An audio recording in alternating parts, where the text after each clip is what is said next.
Hello friends, मैं देवस्मिता चक्रवर्ती। आज हम लोग पढ़ेंगे chapter 2 biological classification. Since the dawn of civilization, there have been many attempts to classify living organisms. It was done instinctively, not using criteria that were scientific, but born out of a need to use organisms for our own use, for food, shelter, and clothing. Aristotle was the earliest to attempt a more scientific basis for classification. He used simple morphological characters to classify plants into trees, shrubs, and herbs. He also divided animals into two groups, those which had red blood and those that did not. In Linnaeus' time, a two-kingdom system of classification with Plantae and Animalia kingdom was developed that included all plants and animals respectively. This system did not distinguish between the eukaryotes and prokaryotes, unicellular and multicellular organisms, and photosynthetic green algae and non-photosynthetic fungi organisms. Classification of organisms into plants and animals was easily done and was easy to understand, but a large number of organisms did not fall into either category. Hence, the two-kingdom classification used for a long time and was found inadequate. Besides gross morphology, a need was also felt for including other characteristics like cell structure, nature of wall, mode of nutrition, habitat, methods of reproduction, evolutionary relationships, etc. Classification systems for the living organisms have hence undergone several changes over the time. Though plant and animal kingdoms have been a constant under all different systems, the understanding of what groups or organisms be included under these kingdoms have been changing. The number and nature of other kingdoms have also been understood differently by different scientists over the time. Here is the table which shows characteristics of the first kingdom. R. H. Whittaker, 1969, proposed a five-kingdom classification. The kingdoms defined by him were named Monera, Protista, Fungi, Plantae, and Animalia. The main criteria for classification used by him include cell structure, body organization, mode of nutrition, reproduction, and phylogenetic relationships. Table gives a comparative account of different characteristics of the five kingdoms. Let us look at this five-kingdom classification to understand the issues and considerations that influence the classification system. Earlier classification systems included bacteria, blue-green algae, fungi, mosses, ferns, gymnosperms, and the angiosperms under plants. The characters that unified this whole kingdom was that all the organisms included had a cell wall in their cells. This placed together groups which widely differed in other characteristics. It brought together the prokaryotic bacteria and the blue-green algae cyanobacteria with other groups which were eukaryotic. It also grouped together the unicellular organisms and the multicellular ones. For example, Chlamydomonas and Spirogyra were placed together under algae. The classification did not differentiate between the heterotrophic group fungi and the autotrophic green plants, though they also showed a characteristic difference in their wall's composition.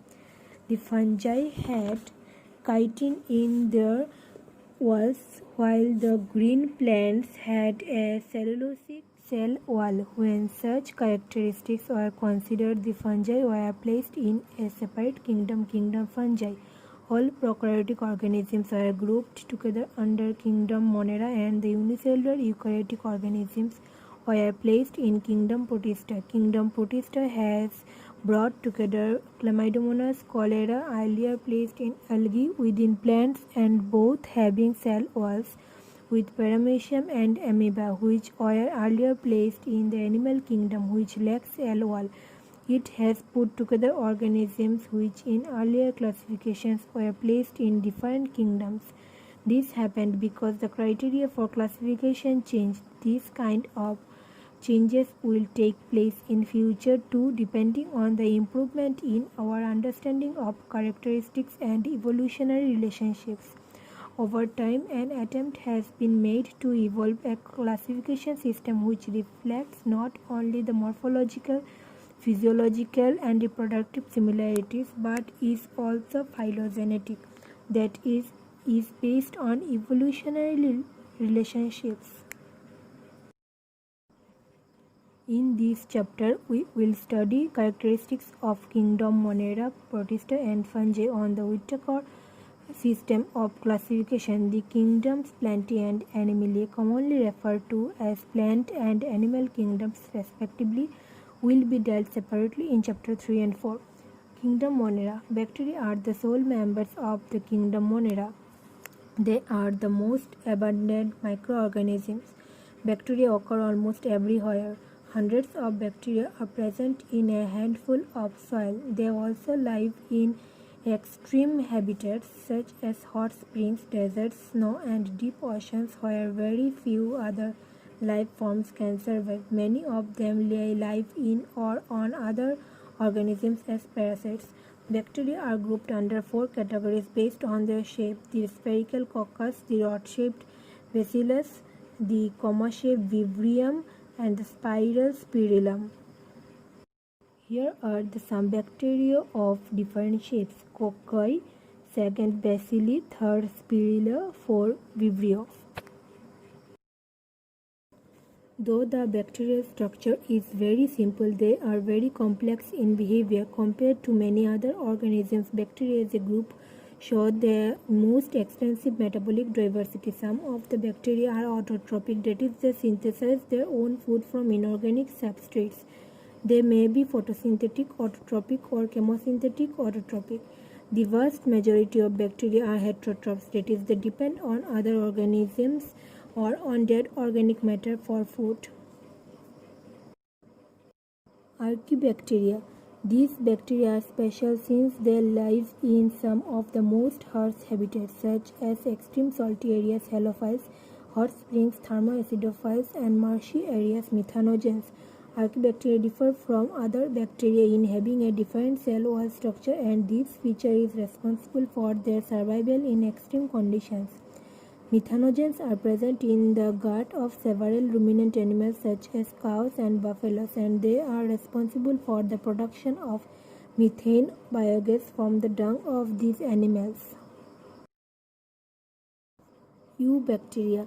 There are thousands of different eubacteria or true bacteria. They are characterized by the presence of a rigid cell wall and, if motile, a flagellum. The cyanobacteria, also referred to as blue-green algae, have chlorophyll similar to green plants and are photosynthetic autotrophs.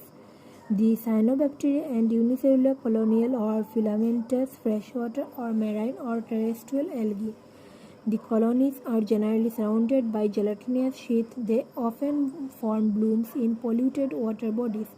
Some of these organisms can fix atmospheric nitrogen in specialized cells called heterocysts, for example, nostoc and anabaena. Chemosynthetic autotrophic bacteria oxidize various inorganic substances such as nitrates, nitrites, and ammonia and use the released energy for their ATP production. They play a great role in recycling nutrients like nitrogen, phosphorus, iron, and sulfur. In the right side, there is a diagram of nostoc, a filamentous blue-green algae.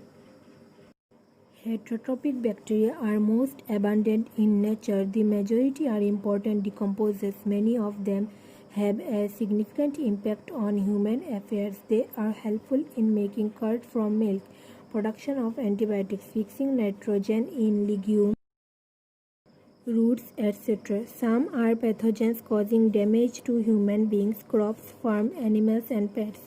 Cholera, typhoid, tetanus, citrus canker are well-known diseases caused by different bacteria.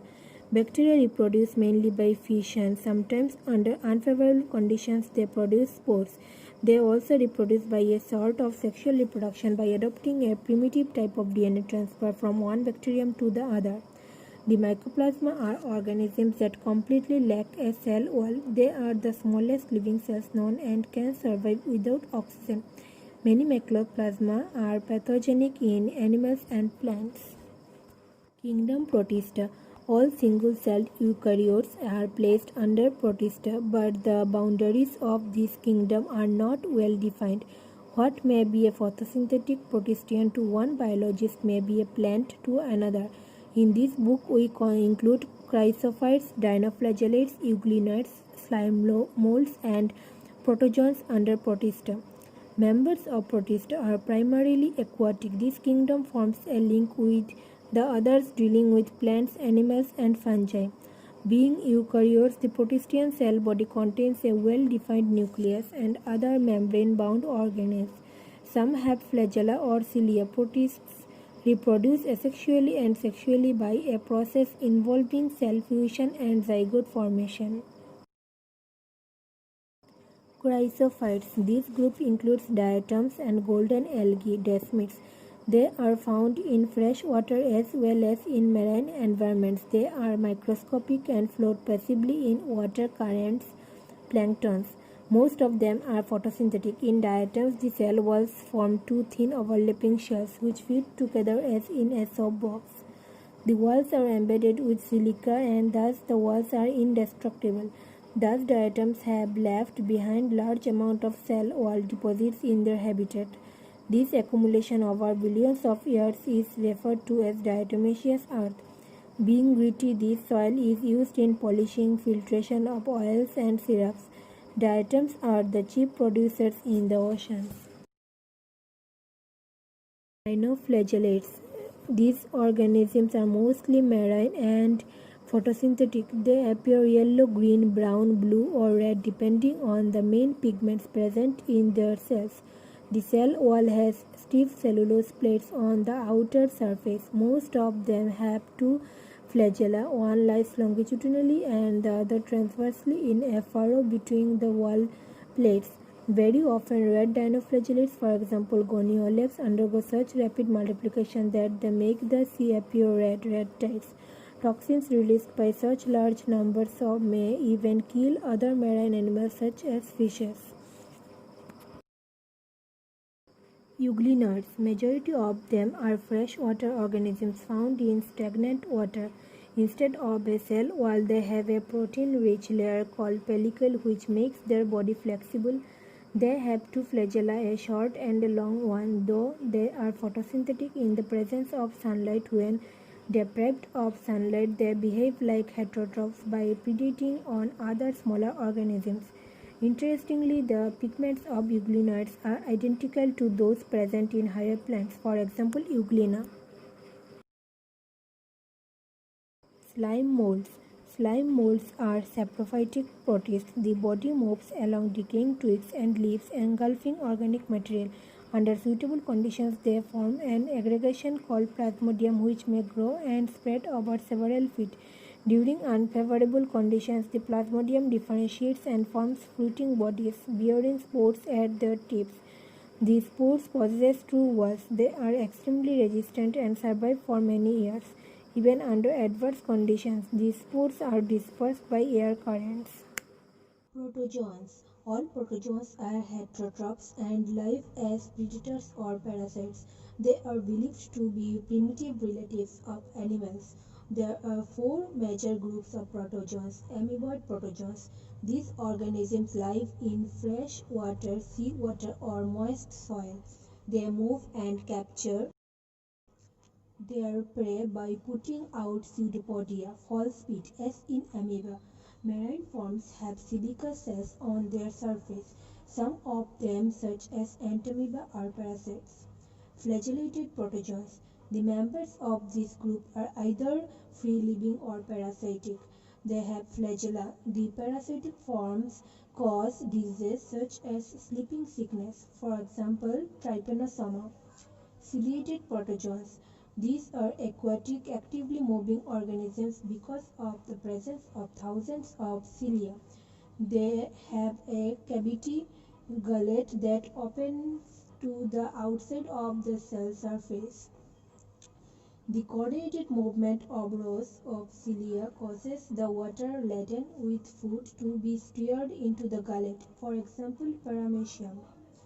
sporozoans. This includes diverse organisms that have an infectious spore-like stage in their life cycle. The most notorious is Plasmodium, malarial parasite which causes malaria, a disease which has a staggering effect on human population. Kingdom fungi. The fungi constitute a unique kingdom of heterotrophic organisms. They show a great diversity in morphology and habitat. You must have seen fungi on moist bread and rotten fruits. The common mushroom you eat and tattoos are also fungi. White spots seen on mustard leaves are due to a parasitic fungus. Some unicellular fungi, for example yeast, are used to make bread and beer. Other fungi cause diseases in plants and animals. Wheat rust causing coccinia is an important example. Some are the source of antibiotics, for example penicillium. Fungi are cosmopolitan and occur in air, water, soil, and on animals and plants. They prefer to grow in warm and humid places. Have you ever wondered why we keep food in the refrigerator? Yes, it is to prevent food from going bad due to bacterial or fungal infections. With the exception of yeast, which are unicellular, fungi are filamentous. Their bodies consist of long, slender, thread-like structures called hyphae. The network of hyphae is known as mycelium. Some hyphae are continuous tubes filled with multinucleated cytoplasm. These are called choanocytic hyphae. Others have septi or cross walls in their hyphae. The cell walls of fungi are composed of chitin and polysaccharides. Most fungi are heterotrophic and absorb soluble organic matter from dead substrates and hence are called saprophytes. Those that depend on living plants and animals are called parasites. They can also live as symbionts in association with algae as lichens and with roots of higher plants as mycorrhiza. Reproduction in fungi can take place by vegetative means, fragmentation, fission, and budding. Asexual reproduction is by spores called conidia or sporangiospores or zoospores, and sexual reproduction is by oospores, ascospores, and basidiospores. The various spores are produced in distinct structures called fruiting bodies. The sexual cycle involves the following three steps: fusion of protoplasms between two motile or non-motile gametes called plasmogamy, fusion of two nuclei called karyogamy, meiosis in zygote resulting in haploid spores. When a fungus reproduces sexually, two haploid hyphae of compatible mating types come together and fuse. In some fungi, the fusion of two haploid cells immediately results in diploid cells twice. However, in other fungi, Ascomycetes and Basidiomycetes, an intervening dikaryotic stage and that is two nuclei per cell occurs. Such a condition is called a dikaryon and the phase is called dikaryophase of fungus. Later, the parental nuclei fuse and the cells become diploid. The fungi form fruiting bodies in which reduction division occurs, leading to formation of haploid spores. The morphology of the mycelium, mode of spore formation, and fruiting bodies form the basis for the division of the kingdom into various classes. Phycomycetes. Members of Phycomycetes are found in aquatic habitats and on decaying wood in moist and damp places or as obligate parasites on plants. The mycelium is aseptate and choanocytic. Asexual reproduction takes place by zoospores motile or by aplanospores non-motile. These spores are endogenously produced in sporangium. A zoospore is formed by fusion of two gametes. These gametes are similar in morphology, isogamous, or dissimilar, anisogamous or oogamous. Some common examples are Mucorrhizopus, the bread mold mentioned earlier, and Albugo, the parasitic fungi on mustard. Ascomycetes, commonly known as sac fungi. The Ascomycetes are mostly multicellular, for example penicillium, or rarely unicellular, for example yeast, Saccharomyces. They are saprophytic decomposers, parasitic or caprophilous, growing on dung. Mycelium is branched and septate. The asexual spores are conidia produced exogenously on the special mycelium called conidiospores. Conidia on germination produce mycelium. Sexual spores are called ascospores, which are produced endogenously in sac-like asci. These asci are arranged in different types of fruiting bodies called ascocarps. Some examples are Aspergillus, Claviceps, and Neurospora. Neurospora is used extensively in biochemical and genetic work. Many members like morels and truffles are edible and are considered delicacies. Basidiomycetes. Basidiomycetes. Commonly known forms of basidiomycetes are mushrooms, bracket fungi, or bark pulse. They grow in soil, on logs and tree stumps, and in living plant bodies as parasites. For example, rasps and smuts. The mycelium is branched and septate. The asexual spores are generally not found, but vegetatively reproduction by fragmentation is common. The sex organs are absent, but plasmochremy is brought about by fusion of two vegetative or somatic cells of different strains or genotypes. The resultant structure is dikaryotic, which ultimately give rise to basidium. Karyogamy and meiosis take place in the basidium, producing 4 basidiospores.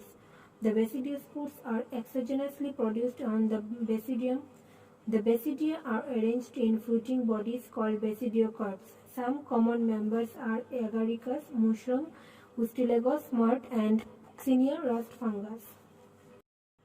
Deuteromycetes, commonly known as imperfect fungi because only the asexual or vegetative phases of these fungi are known. When the sexual forms of these fungi were discovered, they were moved into classes they rightly belong to. It is also possible that the sexual and vegetative stage have been given one name and placed under Deuteromycetes, and the sexual stage another and placed under another class. Later, when the linkages were established, the fungi were correctly identified and moved out of Deuteromycetes. Once perfect sexual stages of members of Deuteromycetes were discovered, they were often moved to Ascomycetes and Basidiomycetes. The Deuteromycetes reproduce only by asexual spores known as conidia. The mycelium is septate and branched. Some members are saprophytes or parasites, while a large number of them are decomposers of litter and help in mineral cycling. Some examples are Alternaria, Coletotrichum, and Trichoderma. Kingdom Plantae. Kingdom Plantae includes all eukaryotic chlorophyll-containing organisms, commonly called plants. A few members are partially heterotrophic, such as the insectivorous plants or parasites. Bladderwort and Venus flytrap are examples of insectivorous plants, and Cuscuta is a parasite. The plant cells have an eukaryotic structure with prominent chloroplast and cell wall mainly made of cellulose. You will study the eukaryotic cell structure in detail in Chapter 8. Plantae includes algae, bryophytes, pteridophytes, gymnosperms, and angiosperms. Life cycle of plants has two distinct phases, the diploid sporophytic and the haploid gametophytic, that alternate with each other.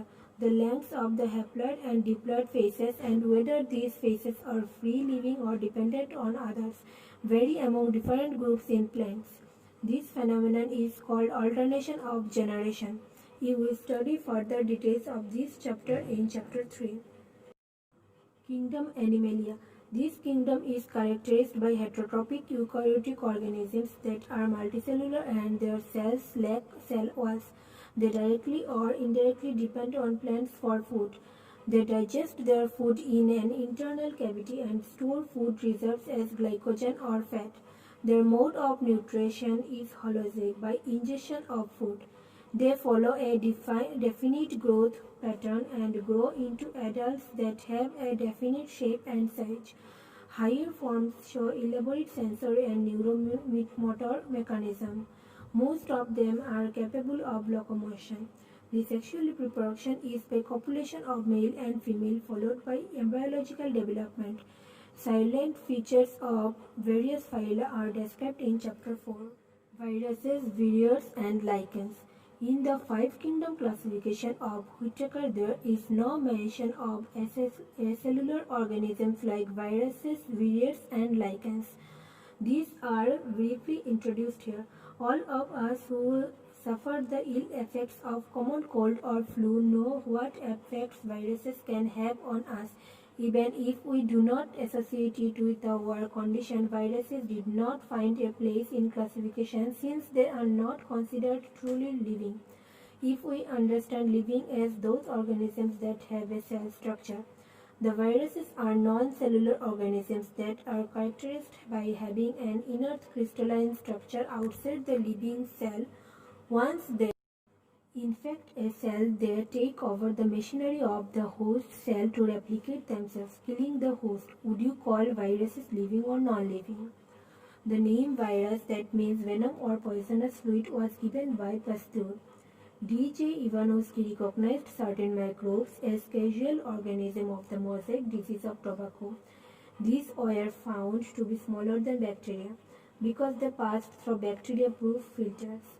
M.W. Bigener demonstrated that the extract of the infected plants of tobacco could cause infection in healthy plants and called the fluid as Contagium vivium fluidum, infectious living fluid. W. M. Stanley in 1935 showed that viruses could be crystallized, and crystals consist largely of proteins. They are inert outside their specific host cell. Viruses are obligate parasites. In addition to proteins, viruses also contain genetic material that could be either RNA or DNA. No virus contains both RNA and DNA. A virus is a nucleoprotein and the genetic material is infectious. In general, viruses that infect plants have single-stranded RNA, and viruses that infect animals have either single or double-stranded RNA or double-stranded DNA. Bacterial viruses or bacteriophagous viruses that infect the bacteria are usually double-stranded DNA viruses. The protein coat called capsid, made of small subunits called capsomeres, protects the nucleic acid. These capsomeres are arranged in helical or polyhedral geometric forms. Viruses cause diseases like mumps, smallpox, herpes, and influenza. AIDS in humans is also caused by a virus. In plants, the symptoms can be mosaic formation, leaf rolling and curling, yellowing and vein clearing, dwarfing, and stunted growth. Virions. In 1971, T.O. Diener discovered a new infectious agent that was smaller than viruses and caused potato spindle tuber disease. It was found to be a free RNA. It lacked the protein coat that is found in viruses, hence the name virion. The RNA of the virion was of low molecular weight. Lichens. Lichens are symbiotic associations, that is mutually useful associations between algae and fungi. The algal component is known as phycobiont and fungal component as mycobiont, which are autotrophic and heterotrophic respectively. Algae prepare food for fungi, and fungi provide shelter and absorb mineral nutrients and water for its partner. So close is their association that if one saw a lichen in nature, one would never imagine that they had two defined organisms within them. Lichens are very good pollution indicators. They do not grow in polluted areas. यहाँ पे हमारा chapter 2 biological classification ख़त्म होता है। Thank you for watching full video. अगर आपको ये video पसंद आए तो एक लाइक, शेयर एंड सब्सक्राइब ज़रूर कीजिए।